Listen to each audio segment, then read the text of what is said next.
Film ini mengisahkan tentang seorang wanita bernama Maria, yaitu seorang mantan pembunuh bayaran yang mencoba berhenti dari pekerjaan kotornya dengan cara memalsukan kematian beserta identitasnya agar tak lagi dapat dilacak oleh bos mafia yang mempekerjakannya itu. Namun setelah 7 tahun telah berlalu, di mana Maria sudah memiliki kehidupan normal bersama suami dan putrinya, tiba-tiba orang-orang dari masa lalunya kembali muncul dan mengusik keharmonisan rumah tangganya. Sampai akhirnya, suami dan juga anaknya harus terbunuh karena mereka merasa telah dicurangi oleh Maria. Dan bagaimana kisah selanjutnya? Langsung saja, inilah dia, Maria.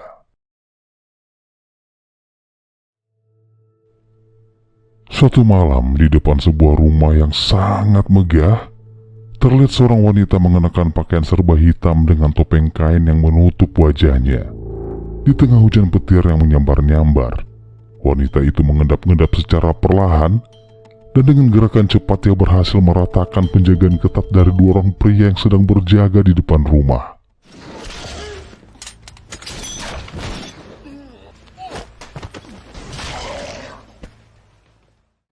Setelah berhasil merobos pintu depan, ia kini dengan bebas masuk ke dalam dan kembali membantai satu persatu penjaga sebelum mereka siap akan kehadiran wanita itu.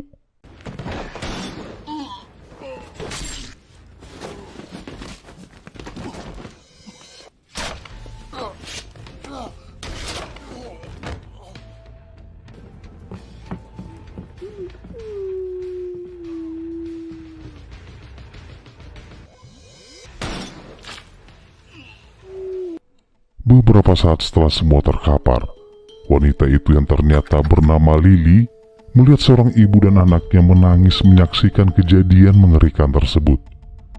Salah seorang rekannya mengatakan pada Lily untuk segera menyelesaikan misinya dengan membunuh bocah perempuan itu. Namun saat itu Lily yang kaget karena ternyata target yang diberikan padanya adalah seorang bocah dan juga seorang wanita. Pada akhirnya, ia membantai Beberapa saat kemudian, setelah rekan-rekannya ia bantai, Lily memutuskan untuk pensiun dari pekerjaannya sebagai seorang pembunuh bayaran untuk memulai kehidupan barunya. Ia memasukkan kematian dan identitasnya dengan nama baru, yaitu Maria. 7 tahun setelah semua terlupakan, Maria kini hidup dengan tenang bersama dengan keluarga kecilnya. Di pagi yang cerah itu, ia terbangun di sebelah suaminya yang bernama Bert dan kemudian mengecek putrinya yang masih tidur di kamarnya bernama Min Min. Saat Maria sedang menyiapkan sarapan, sang suami memilih untuk melewatkan makan paginya karena ia harus segera bersiap-siap untuk meeting bersama gubernur. Oh ya, di film ini Bert adalah seorang anggota yang berkecimpung dalam dunia politik. Saat itu Maria yang melihat kesibukan suaminya itu terlihat sedikit kesal dengan mengatakan pada Bert kalau semua politisi itu semua sama-sama manusia dan sama-sama punya hak untuk sarapan.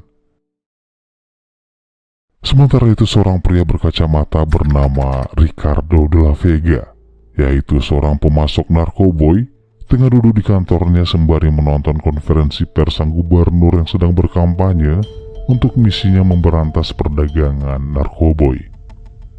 Seorang reporter bertanya pada gubernur tersebut apakah ia bekerja sama dengan Ricardo de la Vega. Namun sang gubernur membantah keras dan mengelak tuduhan itu. Ia mengatakan kalau dia saat ini justru ingin memberantas semua para geng mafia untuk menegakkan hukum dan juga keadilan. Ricardo mendengar hal itu seketika sangat marah. Ia tak menyangka kalau gubernur itu menyangkal fakta di mana posisinya saat ini sebagai seorang gubernur. Semua itu tak lepas dari bantuan Ricardo. Kekesalan Ricardo semakin menjadi ketika ia mendengar informasi kalau ada beberapa anggotanya telah berkhianat padanya. Tak perlu menunggu lama, Ricardo lalu menghabisi anak buahnya tersebut dengan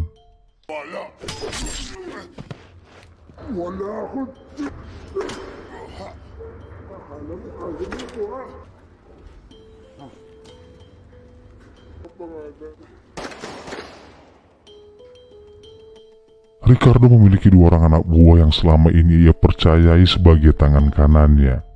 Mereka bernama Caleb dan Victor. Ia mengatakan pada kedua anak buahnya itu untuk membunuh sang gubernur karena gubernur tersebut bakal menjadi ancaman bagi kelangsungan bisnisnya, mengingat gubernur itu sedang gencar-gencarnya berkampanye anti narkoboy. Lalu ia memerintahkan Caleb untuk mengurus misi itu. Namun keputusan Ricardo itu justru membuat Victor kesal karena terima misi itu diserahkan pada Caleb. Ia beralasan karena Caleb selama ini hanya selalu bisa mengacaukan setiap misi yang diberikan padanya. Beberapa hari kemudian di dalam sebuah gedung, tengah berlangsung rapat sang gubernur untuk mengkampanyekan kesuksesan misi pemberantasan anti narkoboynya. Bart yang mendapatkan tugas sebagai tim sukses dalam kampanye sang gubernur lalu mengajak Maria untuk menemaninya di sana dengan membagi-bagikan brosur pada semua orang. Di tengah keramaian, salah seorang anak buah suruhan Caleb mencoba melaporkan tentang situasi keamanan di depan gedung dengan memotret keadaan di sana. Secara kebetulan tanpa sengaja, Maria ikut terpotret ketika ia sedang berbicara dengan salah seorang polisi di depan gedung. Ketika foto itu dikirimkan pada Caleb, Caleb pun kaget karena melihat wanita dalam foto tersebut adalah Maria. Caleb lalu turun dari mobil dan bertanya pada salah seorang anak buahnya di mana keberadaan wanita yang ada dalam foto itu. Namun, sang anak buah menjawab kalau wanita tersebut telah meninggalkan tempat itu. Dengan kesal, ia menyuruh anak buahnya untuk segera mencari keberadaan Maria saat itu juga. Ketika Bart dan Maria sudah berada di rumah, Bart yang saat itu menonton kampanye gubernur di televisi, tiba-tiba kaget ketika Maria mematikan televisi itu. Maria sangat marah ketika Bart terlihat lebih mementingkan gubernur dibandingkan keluarganya sendiri. Di keesokan paginya, Bart membatalkan rencana pertemuannya untuk menemui sang gubernur. Bart kini sadar kalau selama ini ia terlalu memprioritaskan karirnya dibandingkan keluarganya sendiri. Saat itu juga Maria meminta maaf pada Bart karena ucapan yang terlalu berlebihan tadi malam, dan akhirnya mereka pun berdamai. Sementara itu Caleb mengumpulkan anak buahnya dengan membagi tugas mereka masing-masing. Caleb memerintahkan salah seorang anak buahnya bernama Miru untuk membunuh sang gubernur. Sementara yang lain ditugaskan untuk mencari tahu tentang keberadaan Maria dan membawanya hidup-hidup. Beberapa saat kemudian, anak buah Caleb yang mendapatkan informasi kalau Bart memiliki seorang adik bernama Leo, tanpa perlu menunggu waktu lama, mereka pun menemukan keberadaannya, lalu menculik dan membawanya pada Caleb.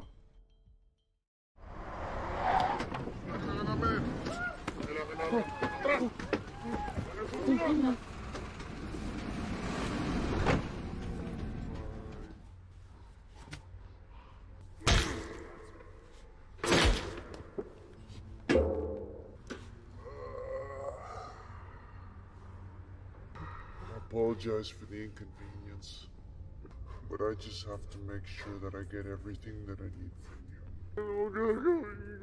Please. Setelah mendapatkan informasi dari Leo, Caleb kembali memerintahkan anak buahnya tersebut untuk segera mencari Maria. Sampai akhirnya, beberapa dari anak buah suruhan Caleb melihat Maria yang saat itu sedang berada di pasar. Maria yang menyadari kalau ada orang yang sedang mengikutinya. Ia lalu menghindar dengan berlari untuk kabur. Sampai akhirnya adegan kejar-kejaran di dalam pasar berhenti ketika Maria memutuskan untuk bertarung.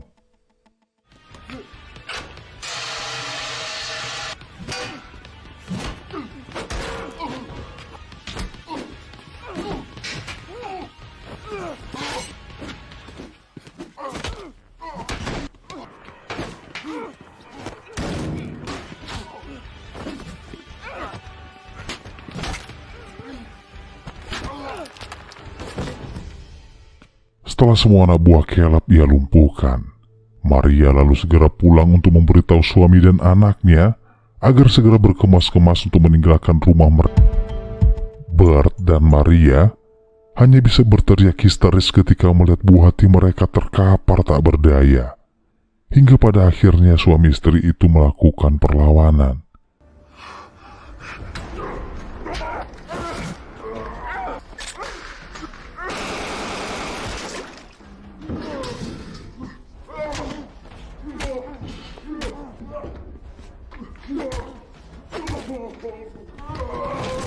Maria, behind you!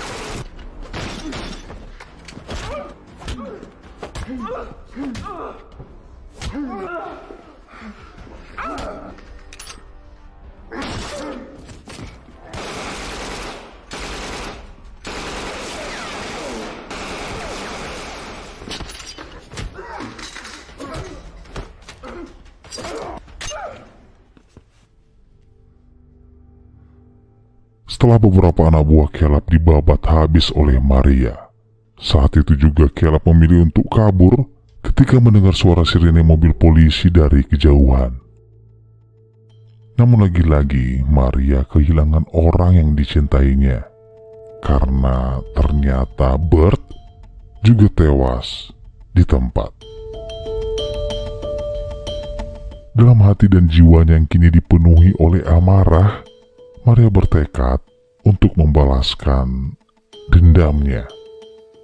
Ia lalu mengatur rencana, kemudian meninggalkan rumahnya dan mengunjungi sebuah bar, di mana di sana ia bertemu dengan seorang pria bernama Greg. Greg adalah salah satu bos mafia yang terkenal cukup kuat bersaing dalam bisnis perdagangan senjata, di mana Greg pernah membantu Maria memalsukan kematiannya beberapa tahun yang lalu. Saat itu Maria meminta pada Greg untuk memberinya tempat tinggal sementara, agar Ricardo dan anak buahnya tak dapat menemukan keberadaannya. Namun awalnya Greg menolak karena ia tak ingin terlibat dan menghindari masalah yang berhubungan dengan salah satu geng mafia yang dipimpin oleh. Sementara itu Caleb menyuruh Miru untuk membunuh Maria dengan mengatakan keberadaan Maria yang saat ini berada di tempat seorang pria tua bernama Greg. Caleb juga menambahkan dengan mengatakan pada Miru jika ia sudah berada di sana, Miru tidak diperbolehkan sedikit pun menyentuh Greg ataupun membunuhnya. Jadi ia berpesan agar tetap berfokus untuk mendapatkan Maria. Tak perlu menunggu waktu lama, Miru segera menjalankan tugasnya dengan pergi ke bar milik Greg. Di sana Greg yang melihat kedatangan Miru, dan ia tahu kalau tujuan Miru itu adalah untuk mencari keberadaan Maria. Ia lalu menyuruh anak buahnya untuk menghajar Miru saat itu juga.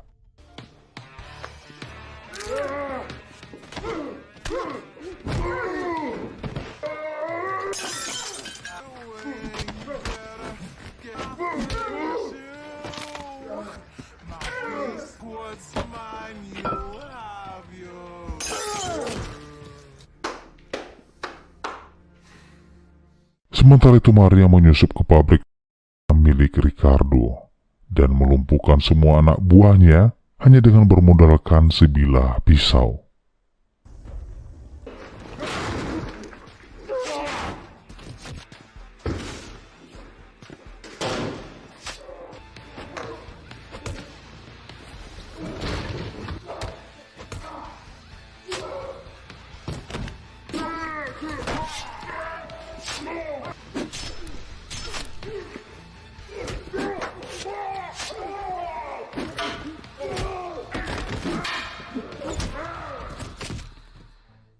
Setelah semua anak buah Ricardo dibantai oleh Maria, ia lalu membakar seisi pabrik sekaligus untuk menghentikan produksi terbesar di negara itu. Setibanya Maria di bar milik Greg, ia menonton rekaman kebakaran yang terjadi di pabrik yang telah ia bakar tadi malam milik Ricardo. Greg mengatakan pada Maria kalau perbuatannya itu kini merubahnya menjadi orang yang terkenal, terlebih-lebih di mata Ricardo. Ia lalu membawa Maria ke sebuah gudang, di mana di sana Greg memberikan semua peralatan senjata yang dibutuhkan Maria untuk membalaskan dendamnya itu. Namun dari semua senjata yang ditawarkan oleh Greg itu padanya, Maria hanya mengambil sebuah pisau lipat dan meminta pada Greg untuk memberikannya sebuah gaun. Malam harinya, Maria pergi ke sebuah klub malam dan di sana ia melihat Miru yang menatapnya dari kejauhan. Maria pun berjalan memasuki toilet, di mana saat itu juga Miru mengikutinya hingga masuk dan bersebelahan di depan cermin wastafel. Dua wanita tangguh dan cantik ini saling berdebat mempertahankan siapa yang terbaik di antara mereka. Hingga pada akhirnya mereka membuktikan siapa yang bakal memenangkan pertarungan.